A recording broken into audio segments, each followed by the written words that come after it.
A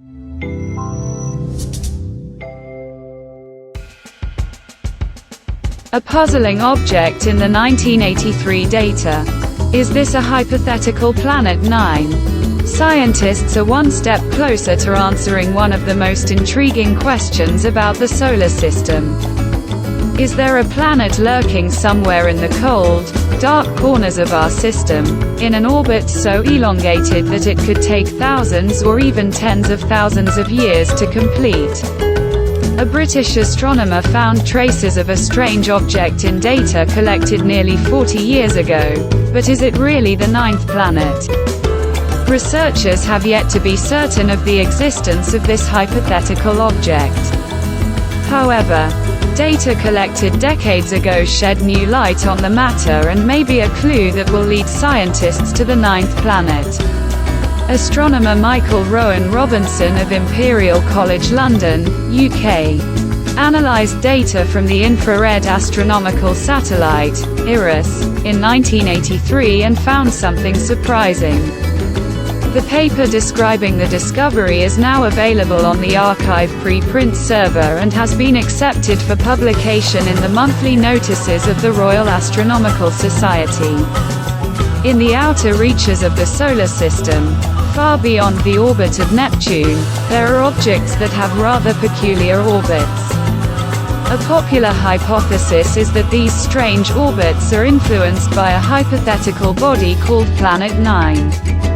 Rowan Robinson himself states in the article that he is unlikely to have discovered Planet 9. His analysis, however, can be used to model where the object might now be. This, in turn, will allow for a more targeted search to confirm or disprove the thesis of its existence. Given the poor quality of the IRIS data and the fact that the object was at the very edge of detection by this satellite, the probability that Planet 9 has been discovered is not overwhelming, said the scientist. However, given the great interest in the Planet 9 hypothesis, it would be worth checking whether an object with similar parameters, located in that region of the sky, could be a candidate for solving the mystery, argues the expert. Speculations about the existence of a hidden planet in the outer reaches of the solar system have been going on for years. The debate was heated by a discovery made in 2016. Astronomers Mike Brown and Konstantin Batygin of Caltech have found that small objects in the Kuiper belt are circling in strange orbits, as if under the gravitational pull of something large. However, finding such a hypothetical object is much more complicated than it might seem. If there, it could be several times the mass of the Earth and orbit somewhere between 400 to 800 astronomical units from the Sun. An astronomical unit, or O, is approximately 150 million kilometers. A distance that separates the Earth from the Sun.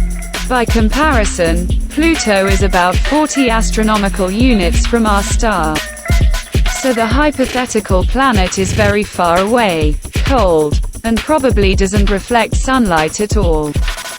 In addition, the area in which it can be located is very extensive. Hence, the subject of Planet 9 is hotly debated in the scientific community.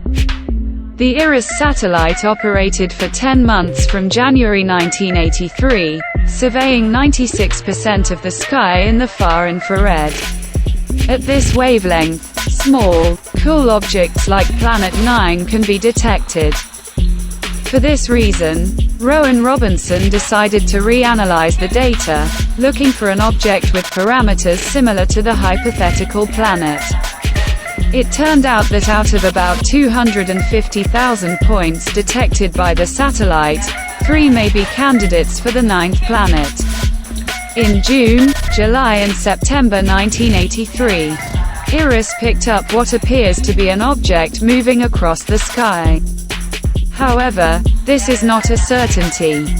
The area of the sky where the point appears is close to the plane of the galaxy, and it is possible that it is only a disturbance caused by other cosmic objects. Rowan Robinson also notes that the successor to IRIS, the Panoramic Survey Telescope and Rapid Response System, PAN-STARRS, in operation since 2008, has failed to find a suitable candidate for the ninth planet. However, if we assume that IRIS found the first traces of Planet 9, we can estimate a few things. According to the data, it would have a mass 3 to 5 times that of the Earth, and its distance from the Sun would be about 225 astronomical units. The movement of the source across the sky gives scientists an idea of the object's potential orbit. All this data would make it possible to search for a planet in a specific place. Further research is needed to see if such an object is as predicted and could be responsible for the unusual orbits of dwarf planets in the Kuiper Belt, says Rowan Robinson. The psychology of the selfie. Why do we take pictures of ourselves? Social media is bursting at the seams with selfies, commonly known as selfies. Have you ever asked yourself, why? Exactly. Why are people so eager to immortalize their likenesses? If you're wondering, there's good news. Scientists have gone to great lengths to try and understand this phenomenon. The first selfie in the world was probably taken in 1893 by Robert Cornelius. However, capturing likenesses is as old as time. After all, the oldest rulers and members of the aristocracy used the services of respected painters so that their faces could go down in history. Today, we don't have to be rich or pose for hours for our image to be immortalized forever. And we are very happy to take advantage of this state of affairs. Because research shows that the average person takes as many as 450 selfies a year. Self-portraits, mainly taken with smartphones, are therefore a huge part of all photos taken today. The popularity of selfies is also one of the modern threats to public health and safety. There are cases of accidents, including fatalities, caused by careless selfie taking in mountains, cliffs, bodies of water or similar places where caution should be a priority. However, you do not need to take photos in dangerous places to expose yourself to danger. Before we put something online, we must think about whether it's worth it. For example, a self-portrait background that is carelessly covered can reveal the place where we are currently staying, and even our home address. Oversharing, i.e. excessive sharing of information about yourself, applies not only to photos, but to all online activity.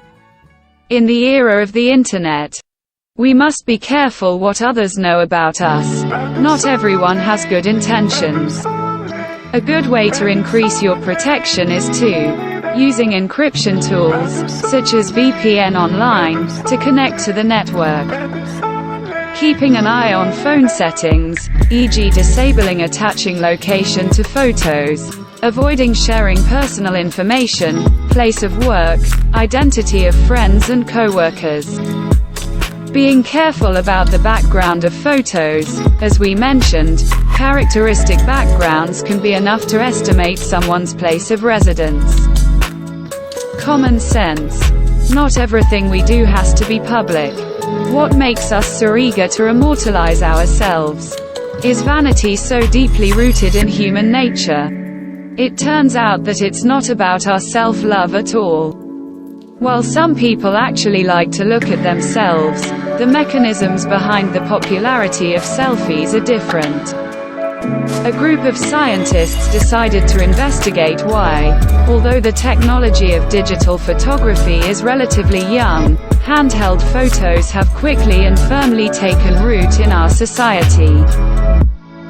The study was published in April 2023 in the scientific journal Social Psychological and Personality Science. It shows that people who capture their likeness very often do so not because they like to look at themselves, But because this style of photography allows them to capture the deeper meaning of the moment, not just the physical experience associated with it. Take, for example, two hypothetical photos taken by a couple of friends during an exotic vacation by the ocean. One of them shows a beautiful landscape, a clean beach, blue water and palm trees leaning over it. On the other hand, smiling women are visible, and the beach is only the background of the photograph. The cited study shows that although people are happy to take both types of photos, the second one, presenting themselves, carries a deeper message. We often take selfies, not out of vanity, but to document the meaning of the moment, emotions and memories. In the above example, it could be about quality time spent with a friend, not just the fact of being at the beach. Researchers also believe that most of us have a kind of intuition that tells us what perspective to use to achieve the intended purpose of photography.